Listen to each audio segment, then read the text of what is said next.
এটা গত মধ্যরাত্রে আমরা একটা অপারেশন করি।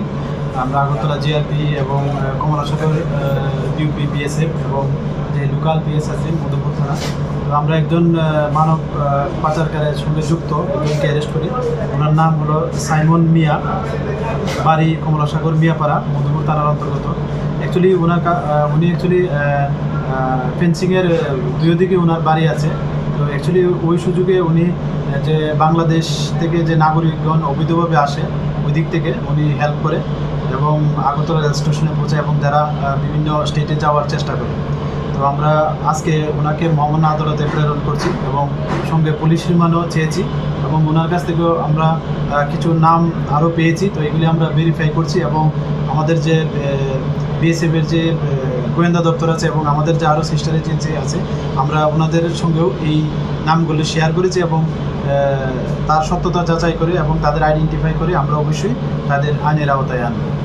এর আগে যাদেরকে আটক করেছেন তাদের কাছ থেকে কি কোনো তথ্য আর পাওয়া গেছে, মানে কে কার সঙ্গে জড়িত, কোথায় থেকে আসছে? হ্যাঁ, এটা তো ওই তাদের থ্রো ইন্টারোগেশনেই মানে ওনার নাম এসছে এবং ওই সূত্র ধরেই আমরা আরও টালি করি আরও বিভিন্ন বিষয় এবং ওই এভিডেন্সের উপর ভিত্তি করে আমরা ওনাকে মামলা গ্রেপ্তার করা হয়েছে। আর কিছু গাঁজা উদ্ধার করেছেন, কোথায় থেকে উদ্ধার করেছেন? হ্যাঁ, গতকালকে আমাদের আগরতলা রেল স্টেশনেও সেম একটা জয়েন্ট অপারেশন করা হয়, যেটা রানী কমলাবতী এক্সপ্রেস যাওয়ার ঠিক আগ মুহূর্তেই।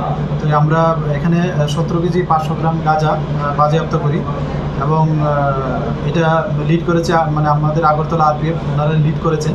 তো আমরা আগরতলার জিআরপিতে একটা এন্ট্রি হয়, জিডি এন্ট্রি, এবং আমরা ইনকোয়ারি স্টার্ট করি যে এটার সঙ্গে কে বা কাহারা যুক্ত থাকতে পারে।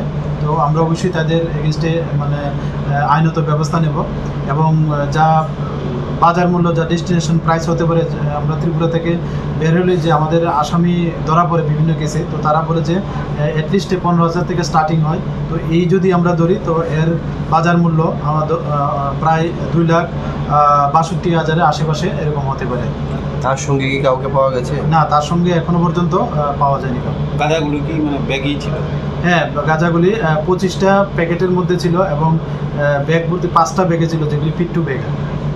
মানে তারা কি এদিকে রেখে চলে যায়? হ্যাঁ, অ্যাকচুয়ালি আমাদের তো বিভিন্ন জায়গা দিয়ে ওপেন প্লেস আছে, তো সম্ভবত তারা ওই ওপেন প্লেসগুলোর সুযোগ নিয়ে যখনই ওই এক্সপ্রেসগুলো স্টার্টিং হয়, তো স্টার্টিং মুভমেন্টেই তারা হয়তো এগুলি নিয়ে ঢুকে পড়ে আর কি। তো এই সময় তো একটু সবাই চোর বলতে থাকে, তো তারপরেও আমরা এগুলি ধরতে সক্ষম হয়েছি, কারণ অনেক ক্ষেত্রে অসুবিধা হয়ে যায়, কারণ রানিং ট্রেনের মধ্যে। তো আমরা এটা নিয়ে আসলে আমরা যে আরপিএফ, জিআরপি এবং আমরা যে আরও যে এজেন্সি আছে এই বিষয়টা আমরা শেয়ার করি এবং তৎক্ষণাৎ এগুলিকে অপসারণ করার চেষ্টা করি।